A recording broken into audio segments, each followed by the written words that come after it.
Hello students, good morning. I am Pramod Kumar Rajput, guest lecturer government girls polytechnic Charkhari. आज हम पढ़ेंगे MCS का lecture 28। इसके अंतर्गत हम पढ़ेंगे सैटेलाइट्स के विभिन्न सब सिस्टम्स क्या क्या होते हैं और इसके बारे में पूरा डिस्कस करेंगे। तो चलिए स्टार्ट करते हैं। सैटेलाइट्स के विभिन्न सब सिस्टम। सैटेलाइट्स के विभिन्न सब सिस्टम इसकी प्रॉपर फंक्शनिंग के लिए आवश्यक होते हैं। फर्स्ट है ADACS, altitude determination and control systems.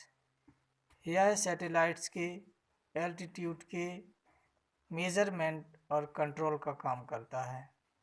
यह बहुत महत्वपूर्ण होता है क्योंकि इससे सोलर पैनल्स का ओरिएंटेशन प्रॉपर रखा जाता है और ट्रांसमिटिंग डिश ग्राउंड स्टेशन की तरफ एक्यूरेटली पॉइंट किया जा सकता है।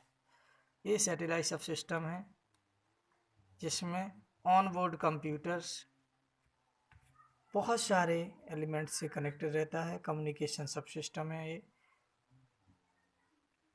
ये पेलोड है, एल्टीट्यूड कंट्रोल सब सिस्टम, पावर सब सिस्टम, थर्मल कंट्रोल सब सिस्टम्स, स्टेशन कीपिंग। सैटेलाइट्स को वांछित ऑर्बिट में रखने के लिए स्टेशन कीपिंग सेंसर्स की आवश्यकता होती है। समय के साथ सैटेलाइट की ऑर्बिट विभिन्न कारणों से चेंज हो सकती है, अतः इसका करेक्शन करना आवश्यक होता है, नहीं तो सैटेलाइट का मिशन फेल हो सकता है। तीसरा है थर्मल सबसिस्टम। सैटेलाइट्स के विभिन्न कंपोनेंट्स के टेम्परेचर को मेंटेन रखने के लिए थर्मल सबसिस्टम की आवश्यकता होती है। इसके पोलर पैनल्स -150 डिग्री से +110 डिग्री सेंटीग्रेड तक कार्य कर सकते हैं। फोर्थ है power subsystem. Power subsystem satellite को आवश्यक पावर प्रदान करते हैं। इसके लिए सोलर पैनल्स का यूज किया जाता है। फिफ्थ है guidance navigation and control system, जिसे GNCS भी कहते हैं। सैटेलाइट्स को कांस्टेंट ऑर्बिट में पहुंचने के बाद GNCS उसके ऑर्बिट को मेंटेन करता है। इसके लिए डेटा कलेक्शन करना, ऑर्बिट मॉडलिंग की एल्गोरिथम और सॉफ्टवेयर को यूज करके ऑब्जर्वेशन को प्रोसेस कराना या करना, ये सभी कार्य GNCS द्वारा किए जाते हैं। 6 है ट्रेनिंग एंड कमांड सब सिस्टम। सैटेलाइट्स का ट्रैकिंग एंड कमांड सब सिस्टम सैटेलाइट्स तथा ग्राउंड के मध्य संबंध स्थापित करता है। 7th है कम्युनिकेशन सब सिस्टम। कम्युनिकेशन सब सिस्टम डाउनलिंक तथा अपलिंक को कंट्रोल करता है तथा लीनियर ट्रांसपोंडर सर्विस भी प्रदान करता है। ट्रांसपोंडर किसे कहते हैं? तो ट्रांसपोंडर के बारे में जानते हैं कि ट्रांसपोंडर एक ऐसा डिवाइस होता है जो इनकमिंग सिग्नल को रिसीव करके उसको मॉनिटर तथा कंट्रोल करता है। ट्रांसपोंडर एक्टिव और पैसिव दो प्रकार का हो सकता है। एक्टिव ट्रांसपोंडर की सहायता से एयरक्राफ्ट या सैटेलाइट का लोकेशन आइडेंटिफिकेशन किया जा सकता है। RFIS radial frequency identification system इसका उदाहरण है, जिसमें किसी मॉनिटरिंग या कंट्रोल पॉइंट से रिक्वेस्ट प्राप्त होने पर यह एक कोडेड सिग्नल भेजता है। फिर ट्रांसपोंडर का आउटपुट सिग्नल ट्रैक किया जाता है, जिससे इसकी पोजीशन को मॉनिटर किया जा सकता है। पैसिव ट्रांसपोंडर कंप्यूटर या रोबोट की सहायता से किसी वस्तु को आइडेंटिफाई कर सकता है। क्रेडिट कार्ड्स या स्मार्ट कार्ड्स में मैग्नेटिक लेवल इसके एग्जाम्पल्स होते हैं। अर्थ स्टेशंस, सैटेलाइट कम्युनिकेशन में अर्थ स्टेशन पृथ्वी पर स्थापित एक कम्युनिकेशन लिंक होता है। अर्थ स्टेशन में एक एंटीना होता है जिसमें कि एक लो नॉइस एम्पलीफायर होता है, एक डाउन कन्वर्टर होता है और इलेक्ट्रॉनिक रिसीवर्स होते हैं। एंटीने का साइज 3 से 30 मीटर तक होता है।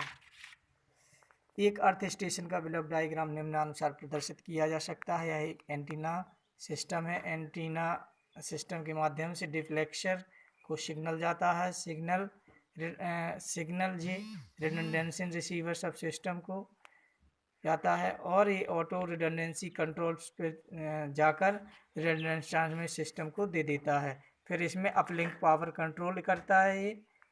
ये वीडियो सब system video forward error correction, ये फॉरवर्ड करेक्शन को एरर करेक्शन को फॉरवर्ड करता है।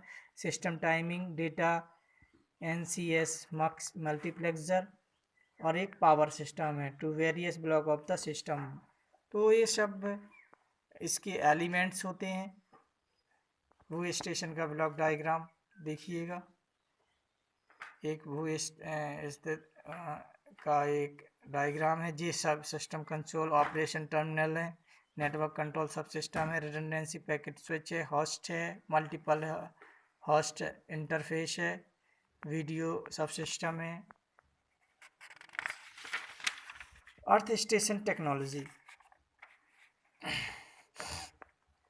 अर्थ स्टेशन सैटेलाइट कम्युनिकेशन का महत्वपूर्ण अंश होते हैं क्योंकि यह सिग्नल को सैटेलाइट को ट्रांसमिट करते हैं तथा रिसीव भी करते हैं। अर्थ स्टेशन समुद्र के बीच एक जहाज में भी हो सकते हैं या एयरक्राफ्ट में भी हो सकते हैं। यह पृथ्वी तथा स्पेस के बीच में कम्युनिकेशन लिंक को मेंटेन रखते हैं। अर्थ स्टेशन की उच्च विश्वसनीयता आवश्यकता के कारण इस सिस्टम में काफ़ी रिडंडेंसी का प्रयोग किया जाता है। अर्थ स्टेशन का डिज़ाइन किस प्रकार से हम कर सकते हैं, तो चलिए देखते हैं। अर्थ स्टेशंस जिसे हम भू स्टेशन टेक्नोलॉजी के नाम से भी जानते हैं। अर्थ स्टेशन के रिसीवर काफ़ी संवेदनशील होते हैं और व्यतिकरण से काफ़ी प्रभावित भी होते हैं, जिसे हम इंटरफेस के नाम से भी व्यतिकरण को जानते हैं। इंटरफेस कम करने के लिए कई बातों को ध्यान में रखना आवश्यक होता है। जैसे फर्स्ट है हाई फ्रिक्वेंसी वाला एंटीना यूज करना, जो हाई फ्रिक्वेंसी जनरेट करे एंटीना उसको यूज करना। हाई फ्रिक्वेंसी स्टेबिलिटी, ठीक है। फीडर लाइन लॉस को कम करना। वांछित सिग्नल की दिशा में अधिक गेन तथा अवांछित सिग्नल की दिशा में कम गेन प्राप्त करना। रिसीविंग सिस्टम का नॉइज टेम्परेचर भी कम किया जा सकता है। तो ये अर्थ स्टेशन का डिज़ाइन करने के लिए वो इतनी सारी बातों का ध्यान रखना अति आवश्यक हो जाता है। Thank you for watching video.